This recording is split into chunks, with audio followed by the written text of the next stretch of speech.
Hi ඔන්න මං අද හිතුවා වෙනස් විදිහේ වීඩියෝ එකක් ඔයාලත් එක්ක ෂෙයා කරගන්න.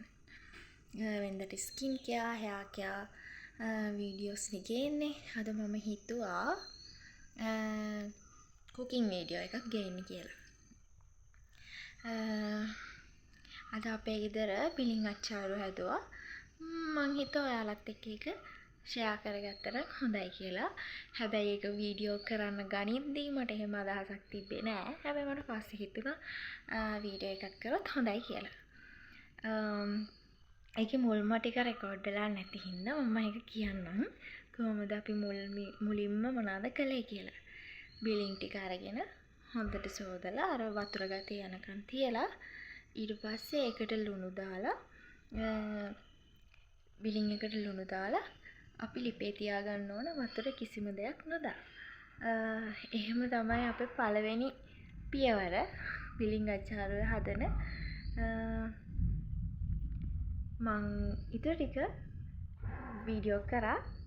ඒක මෙතන ඉඳන් බලමු. අපි ලුණු දාගත්තු බිලින් ටික ලිපේ තියාගත්තම ටිකක් වෙලා ගියාම මේ වගේ වතුර හැදෙනවා. ඊට පස්සේ අපි වතුර ටික ඔක්කොම නැති වෙනකන් ලිපේ තියාගන්න ඕනේ.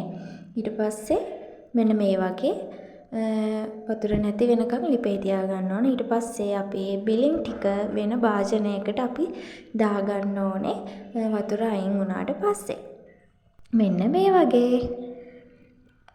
ඊට පස්සේ අපි භාජනයක් ලිපේ තියලා ඒකට අමුතුන පාකුඩු, මිරිස් කුඩු, ගම්මිරිස් කුඩු දාලා හොඳට කබලේ බැද ගන්න ඕනේ. පාට වෙනස් වෙනකම්. මේ වෙලාවේ මිරිස් හොඳට එනවා.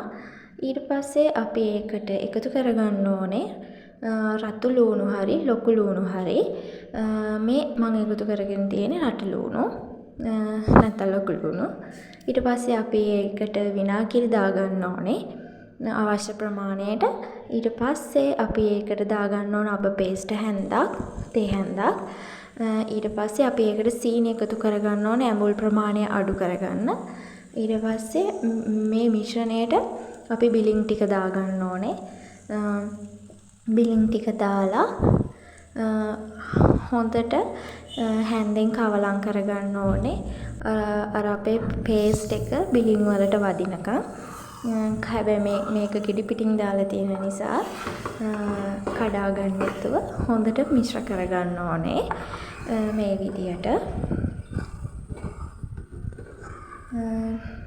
මේක තමයි ඉතින් හැඳිගානකට ලුක් එක. ඊට පස්සේ මේ ඔයාලට පෙන්නන්නේ අපේ බිලින් අච්චාරුවේ ෆයිනල් ලුක් එක.